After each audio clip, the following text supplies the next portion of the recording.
c'est cette lecture qui donne cette signification-là. À l'inverse, le moderne voudrait aussi donner une lecture moderne du Coran. Moi, je me situe dans la voie littérale. La voie littérale, elle met en évidence une chose, c'est qu'au fond, sur ces points de vue-là, le sens voulu par le Coran n'est pas celui qu'on lui a donné. Oui, un exemple dont je parle régulièrement, qui est le fameux verset, il faut couper les mains des voleurs. Ah, voilà, un verset parfaitement clivant sur ce sujet-là. Il illustre bien le thème, je ne sais pas si on aura le temps d'en parler en détail, mais on va essayer d'éviter. Mais voilà, il y a ceux qui veulent de nouveau revenir à l'imputation des voleurs. Alors on ne sait pas si c'est celui qui a volé un œuf ou celui qui a volé un bœuf, peu importe, on ne peut pas répondre à la question, donc on coupe toutes les mains et puis Dieu recolle les morceaux.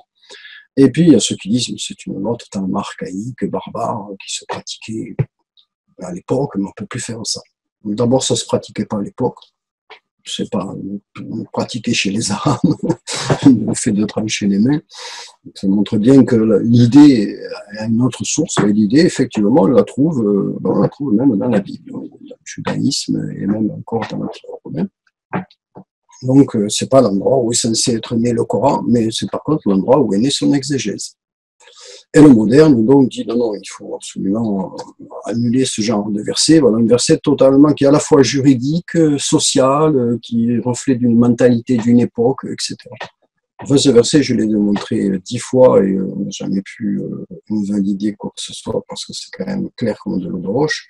Ce verset ne dit absolument pas ça. C'est ça, la troisième voie couvre et coffre le sens littéral avec un retour. C'est pas une voie qui va se surajouter vers l'avant. Curieusement, c'est un retour, pas en arrière, un retour à l'origine, au texte. Que signifiait ce texte ou que pouvait-il signifier si on se pose la question de ce texte à l'origine? Ce texte, à cause d'une anomalie sémantique dans le texte, car le texte ne dit pas, contrairement à bien des traductions, le voleur et la voleuse coupez-leur la main, mais il dit coupez-leur les mains, aïdi yahouma, en employant un pluriel, ce qui signifie en arabe, tout le monde le sait, que ça veut dire qu'il faut au moins couper 3 mains pour utiliser le pluriel. C'est pas un duel.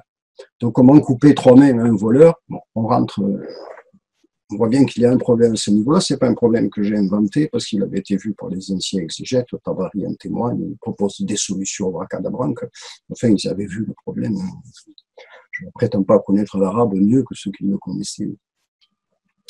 Mais au fond, ce verset, quand on le regarde d'un point de vue littéral, il parle de réduire la puissance, avec un pluriel là, en tant que locution figurée. Réduire la puissance, c'est très bien que l'iyad en arabe, c'est un des symboles de puissance, il y a une centaine de locutions arabes à ce sujet-là. Réduire la puissance, mais réduire la puissance de qui? Des pauvres, on risque des riches. Donc ce verset dit une chose qui est radicalement différente de ce que l'islam a dit, qu'il devait dire, parce que l'ordre califal a besoin de lois. Il y a besoin aussi de se légitimer dans le Coran, mais là, c'est contre le texte. Le verset dit que les puissants qui volent, qui abusent du pauvre, or il n'y a pas de puissance et de richesse sans avoir spolié les pauvres, ou du moins les avoir rendus pauvres par spoliation. C'est un sujet presque très à gauche, on va dire, à l'heure actuelle, mais tout le monde sait très bien que les grands riches font les grands pauvres. Et ce verset, je ne dirais pas de façon moderne, parce qu'en réalité, la modernité montre que ce phénomène continue à s'amplifier, au contraire. Ce verset condamne cette spoliation de la masse par une minorité de nantis et dit réduisez leur puissance d'action.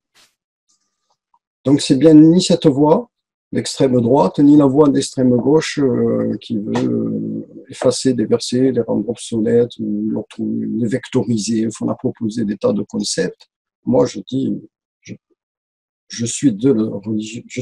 ma foi est dans ce livre, et ce que je cherche, c'est ce que ce livre dit. Et là, on voit, sur cet exemple, je te le répète, on couvre tous les volets, à la fois social, juridique, culturel, etc.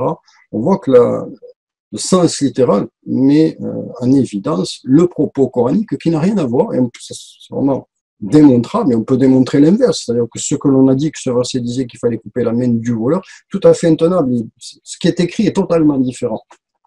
C'est un pluriel. 3 même par voleur ou par voleuse. Donc, quelque chose qui doit interpeller. Or, on sait d'un point de vue sémantique une chose évidente, c'est que lorsque une locution, lorsqu'une expression ne fait pas sens de manière concrète, c'est donc qu'il faut l'entendre au figuré. Voilà. Donc, c'est le cas là, précisément. Donc voilà moi, ma position par rapport à... Et à chaque fois que j'ai étudié un de ces aspects-là, je suis retombé sur un propos là dont on voit bien qu'il est universel et intemporel.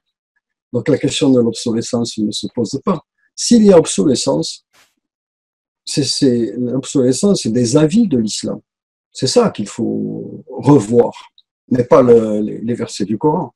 Ce qu'il faut déclaré inadéquat à l'heure actuelle, c'est les interprétations que l'islam a fait du Coran, mais pas les versets du Coran, parce que les versets du Coran, si on voit au sens littéral, ils font toujours sens, ils sont intemporels, ils sont universels. D'ailleurs, si le sens littéral mis méthodologiquement en avant ne remplit pas ce cahier des charges, c'est que donc il y a une erreur dans le processus et il faut revenir en arrière.